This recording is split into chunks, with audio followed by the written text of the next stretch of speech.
If you find yourself wishing you had more time in the day, more joy in your day, more freedom, more of a sense of autonomy over things, if you wish you had the energy and the focus to expand and do things that you want to do in new ways and you just can't figure it out right now because you're already full up with things to do, or maybe you just can't imagine how you could possibly fit in more with what you have already happening, this one's for you. Today we're going to talk about decluttering your life. And just a little bit of life decluttering can bring you a lot of personal magic. So let's get started. For those of you who don't know me, my name is Claudat. I'm a modern Feng Shui master and founder of the School of Intention, which is a whole method and school of Feng Shui based on infinite possibility, creative awakening, and your intention. Before we kick this off, before we go further, I just want to say that the best way to declutter your life starts with also decluttering your home. I've been talking about this endlessly. I have so many videos on decluttering now on the channel. I'm going to link some of them below, including the magnificent benefits of decluttering, how to get started decluttering, and I'm going to remind you all that below you will find a link to the free Feng Shui decluttering video series. We actually start the year with the Catalyst Camp, which is a home and life declutter that goes so deep.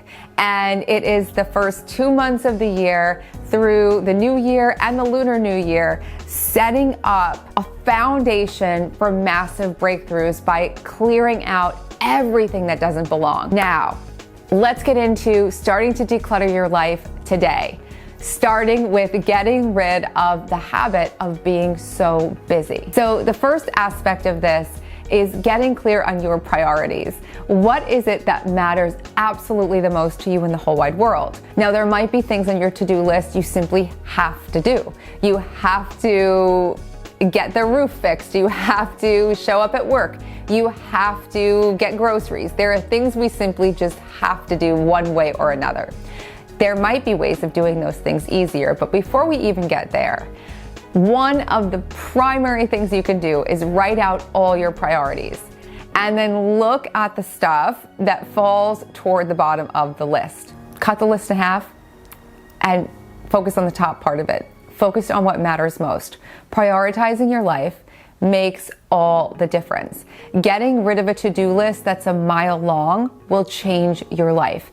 When you start the day with 800 things to do and they're all over the place, there's so many and there's so much to look at all at once, you can be tempted because of this overwhelm to do just the little errands and the little things.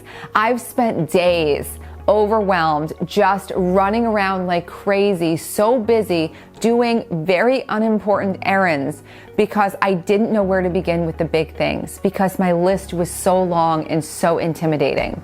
Since that time, I started making very short to-do lists with no more than 5 or 6 things on the whole list.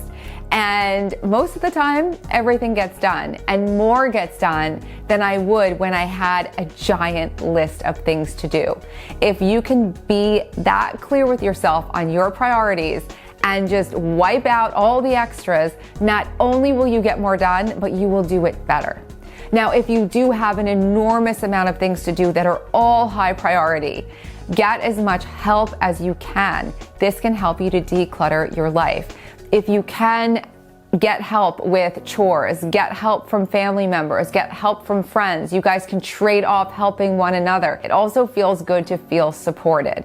So you might not be in the market for outside help, but just amongst your friends and family, can you gather up some help if you really need it? Not taking on huge amounts of things all on our own can be very, very refreshing. And then you can support others as well. Now let's get into the biggest time suck and the biggest life clutter that there is, which is having weak boundaries. Your personal boundaries, what you say yes to, what you say no to, how you spend your time, all of the ways that we're spending our time, all of the things that we're allowing into our lives are either supporting us or draining us. So really think to yourself before you pick up the phone and call someone, or before you scroll through social media or anything else, ask yourself, does this bring me energy or will this take energy from me? That simple question Does this bring me energy or does it take energy from me?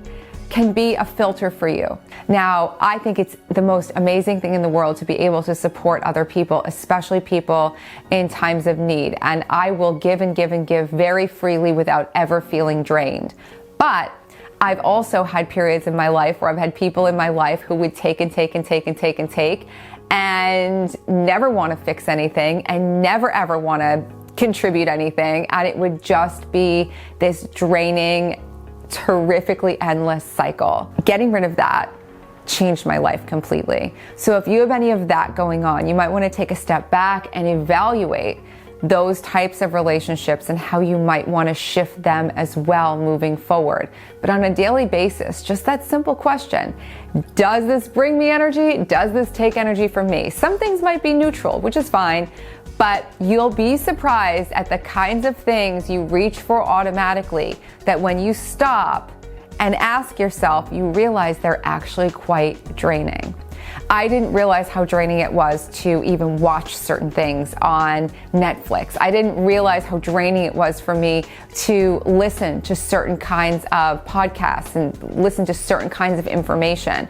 I didn't understand that for myself because you just go through so much information throughout the day until I really started to stop and ask myself, is this going to bring me energy? Is this going to take energy from me? How does it make me feel? And from there, you can really start curating a life that brings you more and more energy. The final strategy to keep your life more decluttered that I wanted to share with you today is to keep your life full of creative practices you love. For some of you, it might be baking. For some of you, it might be video games. For some of you, it might be learning different things, different modalities, doing healing work. For some of you, it might be creative practices of movement, dance, whatever it is that lights you up, that's a passion of yours, will help keep the clutter out of your life. Because when you start valuing and investing energy into things that truly thrill you, you'll be amazed at what you will do, how your perception gets heightened to protect that creative time. When I started doing this work for fun, this was my passion project. I had no idea it was going to turn into a method and a passion and a whole career and universe and life and all of this stuff. I had no clue when I first began. But what I did was I loved it so much that it made my life so much more focused almost instantly. At that point in my life, I had so many things going on socially, and I would just say yes to everything. And I started saying no because I wanted to experiment with a client. I wanted to go to a lecture. I wanted to play around with new ideas. I wanted to start the blog. I had so many things that were so exciting that it just sort of took away a lot of things that I was spreading my attention on all over the place and made my life super focused. It also removed a lot of needless drama from my life. It removed a lot of less than healthy relationships and friendships from my life, just to be so absolutely passionate about something. And you can do this right now by committing more of your time to those things that just light you up because they do, just because you love them. It doesn't have to be for work. It doesn't have to be a side hustle. You don't have to make money from it. Things you just purely love. And if you allow yourself to get immersed in those things, I promise you, you will always find time if it means saying no to things you don't want. It can refocus your life so fast, and in doing that, you will find that everything becomes easier. You will have more time in the day. You won't be as busy all the time.